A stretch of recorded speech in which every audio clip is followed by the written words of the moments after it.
بسم اللہ الرحمن الرحیم۔ عقیدہ ختم نبوت مسلمانوں کا بنیادی عقیدہ ہے۔ عقیدہ ختم نبوت کا منکر دائرہ اسلام سے خارج اور کذاب ہے۔ آپ صلی اللہ علیہ وسلم کا فرمان ہے، سیکون فی امتی ثلاثون کذابا کلہم یزعم انہ نبی انا خاتم النبیین لا نبی بعدی۔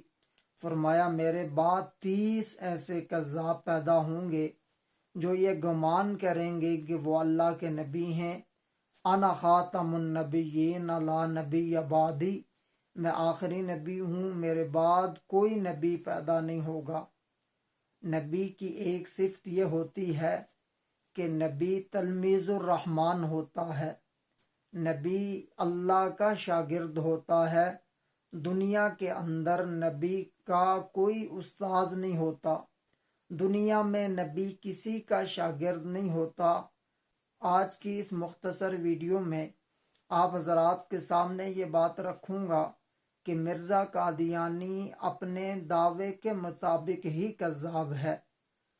آپ صلی اللہ علیہ وسلم نے فرمایا، فَيَقُولُ الْأَنْبِيَاءُ كُلُّنَا نَبِيٌّ أُمِّيٌّ، تمام انبیاء کہیں گے کہ وہ اللہ کے نبی اور امی ہیں۔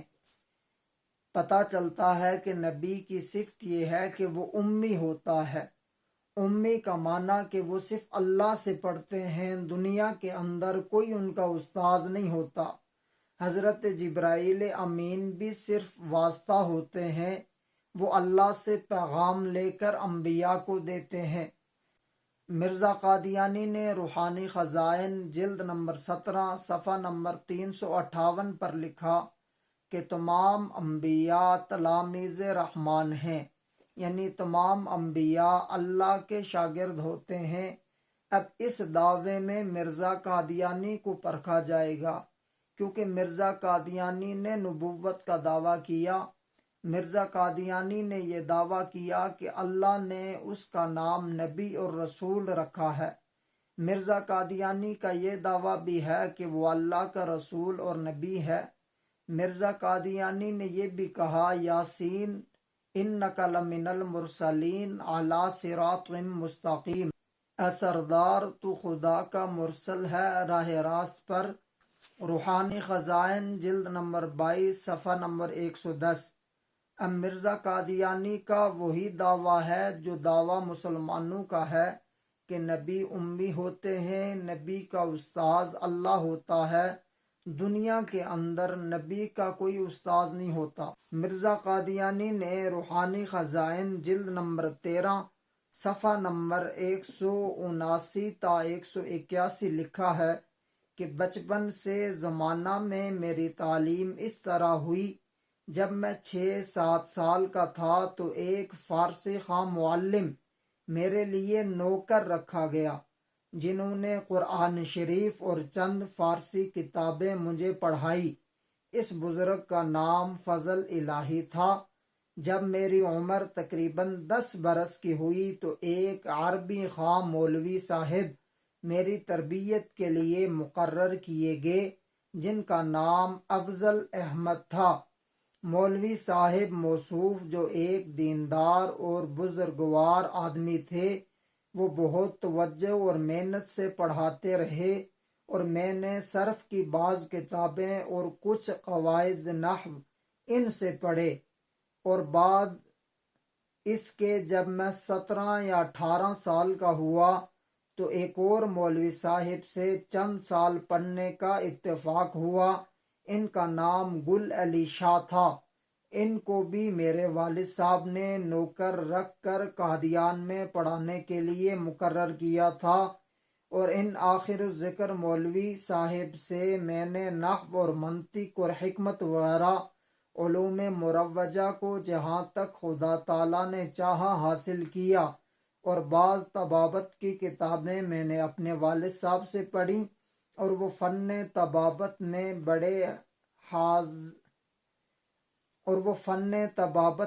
بڑے حاذق طبیب تھے۔ روحانی خزائن جلد نمبر 13 صفحہ نمبر 179 تا 181۔ اب مرزا قادیانی کے دو دعوے ہیں۔ پہلا دعویٰ یہ کہ نبی تلاميذ الرحمن ہوتے ہیں، یعنی جتنے بھی انبیاء آئے آدم علیہ السلام سے لے کے آپ صلی اللہ علیہ وسلم تک تمام انبیاء تلاميذ رحمان ہیں۔ دنیا کے اندر ان کا کوئی استاذ نہیں، ان کا استاذ صرف اللہ ہوتا ہے۔ پھر مرزا قادیانی نے اسی روحانی خزائن میں یہ بات لکھی ہے کہ میں نے اپنے اساتذہ سے علم حاصل کیا، بعض اساتذہ سے میں نے فارسی پڑھی، بعض سے میں نے قرآن پڑھا، اور بعض سے میں نے صرف نحو کی کتابیں پڑھی، اور اپنے والد صاحب سے بھی میں نے کتابیں پڑھی۔ اب مرزا صاحب کے دو دعوے۔ پہلا دعویٰ یہ تھا کہ نبی صرف اللہ سے پڑھتا ہے۔ پھر مرزا صاحب کے دنیاوی استاذ بھی ہیں۔ مرزا صاحب اپنے بقول ہی کذاب ہو گئے۔ یہ ہمارا ختم نبوت کے عنوان پر عقیدہ ختم نبوت کی حقیقت اور مرزا قادیانی کا کذاب ہونا، یہ پہلا سبق تھا۔ انشاءاللہ العزیز ترتیب کے ساتھ ہم عقیدہ ختم نبوت کی اہمیت اور مرزا قادیانی کا کذاب ہونا اس کی زبان سے انشاءاللہ آپ کے سامنے رکھتے رہیں گے۔ یہ پہلی ویڈیو تھی۔ آپ سے گزارش یہ ہے کہ اگر آپ ہمارے چینل پر نئے ہیں تو چینل کو سبسکرائب کر لیں تاکہ آنے والی ویڈیو آپ تک پہنچ سکے۔ انشاءاللہ العزیز ختم نبوت کورس ہم نے شروع کیا ہے۔ اس میں مرزا قادیانی کی حقیقت اور عقیدہ ختم نبوت کی اہمیت آپ کے سامنے رکھتے رہیں گے۔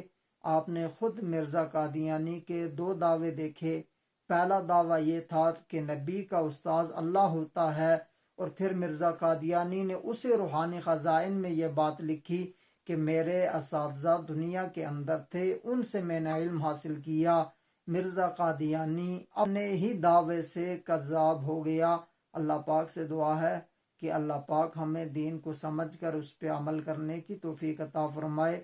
السلام وما علینا الا البلاغ۔